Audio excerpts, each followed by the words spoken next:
Pernahkah kalian mengamati warna pelangi? Pelangi memiliki banyak warna dan menjadikan pelangi itu indah. Begitu juga hidup berbangsa dan bertanah air. Akan terasa indah jika kita hidup rukun meskipun memiliki perbedaan. Anak-anak, mari kita amati gambar berikut. Apa yang ada di benak kalian tentang gambar tersebut? Pada gambar tersebut, kita dapat melihat masyarakat yang hidup rukun saling menolong walaupun terdapat perbedaan. Untuk lebih memahami tentang persatuan dalam perbedaan, mari kita baca teks berikut ini. Perbedaan yang menguatkan. Kampung Cempaka adalah sebuah kampung transmigran. Warganya berasal dari berbagai daerah padat di Pulau Jawa. Hal ini menjadikan mereka berbeda suku maupun agama. Di Kampung Cempaka, hiduplah 5 orang sahabat. Ada Asnah yang berdarah Sunda, Utami dari Banyuwangi, Tony, seorang anak etnis Tionghoa yang sebelumnya tinggal di Semarang, Wande dari suku Tengger di Jawa Timur, dan Marta, anak seorang pendeta yang dahulu tinggal di Solo. Di Kampung Cempaka, rumah mereka bersebelahan dan mereka pergi ke sekolah yang sama. Itu sebabnya mereka sangat akrab. Mereka suka bermain bersama dan sering menghabiskan waktu di rumah satu sama lain. Meskipun berbeda suku, kebersamaan begitu kental terlihat dalam keseharian mereka. Bersama anak-anak lain di Kampung Cempaka, mereka setiap akhir minggu berkumpul di balai utama kampung. Biasanya, selain berolahraga bersama, mereka juga kerap berkeliling ke rumah warga, membantu melakukan apa saja yang dibutuhkan warga. Kadang-kadang, mereka membantu warga lanjut usia, sekedar membereskan rumah atau menyiapkan makanan. Sesekali, mereka juga membantu orang tua yang sedang bekerja bakti membersihkan lingkungan. Dari Tony, mereka belajar menari barongsai. Lalu, mereka ajarkan tarian itu kepada anak-anak sekampung. Sementara itu, setiap tiba saat panen, Wande dan keluarganya akan sibuk memimpin warga membuat tumpeng gede, yaitu nasi khas dari daerah Tengger yang dibuat untuk mensyukuri berkah Tuhan dalam wujud panen raya. Sikap toleransi yang ditunjukkan kelima sahabat itu memang sekedar berupa hal-hal kecil. Hal kecil dalam keseharian itulah yang mencerminkan kehidupan Bhinneka Tunggal Ika di Kampung Cempaka yang kaya akan perbedaan.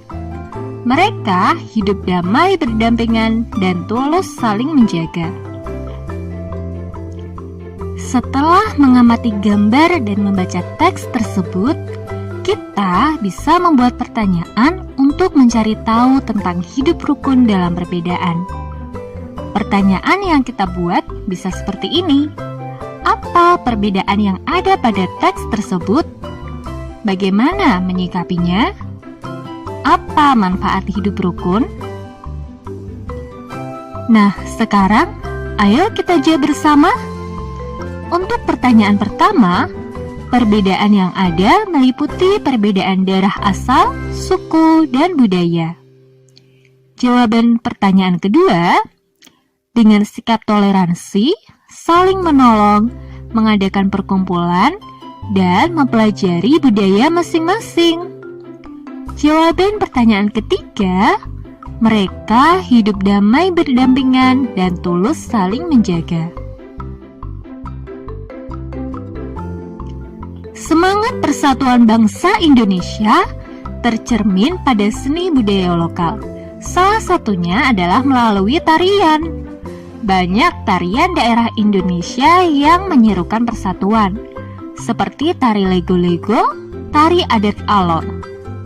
Ayo kita pelajari tari tersebut dari teks berikut.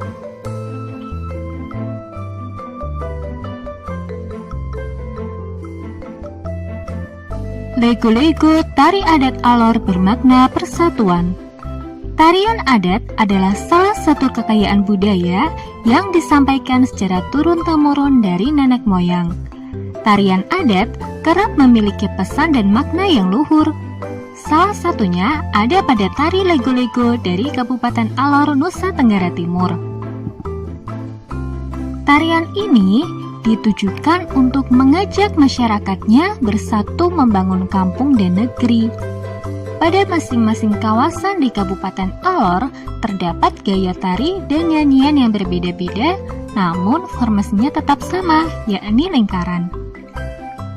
Masing-masing nyanyian dan pantun yang diungkapkan saat menari memiliki arti serta harapan yang berbeda-beda. Beberapa literatur menyatakan bahwa tarian ini sempat menjadi tari perang. Sekarang, tarian ini lebih sering digunakan untuk menyambut tamu. Tamu diajak oleh masyarakat yang dituakan, lalu diajak menuju sebuah pohon besar yang rindang dengan beberapa warga perempuan yang berpegangan tangan mengelilingi pohon. Tamu dipersilahkan untuk ikut serta dalam tarian tersebut. Dengan gerakan kaki yang diatur sedemikian rupa, penari akan bergerak mengitari pohon. Pada saat yang sama, sirih pinang dan minuman kopi ditawarkan. Gerakan tari dan nyanyian di masing-masing daerah bisa saja berbeda, namun bentuk formasi lingkaran dan komponen tradisional lainnya tetap sama. Di dalam lingkaran, ada 3 lelaki yang memiliki tugas berbeda. Ada pemukul gong yang nadanya akan digunakan untuk menghitung langkah penari. Kemudian, ada seorang lelaki yang bernyanyi sekaligus mengucapkan pantun, dan seorang lagi bertugas membagikan sirih pinang serta minuman sopi. Selain menjadi identitas setiap suku, tarian ini menjadi salah satu identitas pemersatu masyarakat Alor yang punya mimpi agar masyarakat dan pendatang terus bersatu membangun kampung serta negeri. Setiap tari tradisional terdiri atas penari yang melakukan tarian secara perorangan, berpasangan, atau berkelompok. Kegiatan menari lebih dari 1 orang apalagi berkelompok dalam jumlah yang cukup besar membutuhkan kekompakan. Pengaturan posisi ini disebut dengan pola lantai. Seorang penari harus memperhatikan perpindahan, pergerakan, dan pergeseran posisi saat menari. Pola lantai adalah pola denah yang harus dikuasai oleh seorang penari dan berfungsi untuk membuat posisi dalam sebuah ruang gerak. Posisi dalam menari perlu diperhatikan oleh seorang penari. Coba perhatikan gambar tarian berikut ini. Kalau diamati, posisi penari pada tarian tersebut terdapat beberapa perbedaan dan persamaan. Kalau dikelompokkan, tari yospan, tari serimpi, tari baris cengkeden memiliki pola lantai yang sama. Tari mak badong dan tari randai masuk ke dalam kelompok yang sama. Sedangkan tari geding Sriwijaya memiliki pola lantai tersendiri. Pola lantai kelompok pertama disebut pola lantai vertikal atau lurus. Tari klasik banyak menggunakan pola lantai vertikal. Penari membentuk garis vertikal, yaitu garis lurus dari depan ke belakang atau sebaliknya. Pola lantai ini memberikan kesan sederhana tapi kuat. Pola lantai kelompok kedua disebut pola lantai garis melengkung. Penari membentuk garis lingkaran.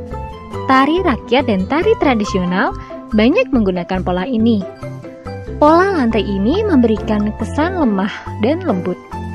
Pola lantai yang ketiga disebut pola lantai diagonal. Penari berbaris membentuk garis menyudut ke kanan atau ke kiri. Perbedaan yang dimiliki oleh para penari tidak boleh menghalangi semangat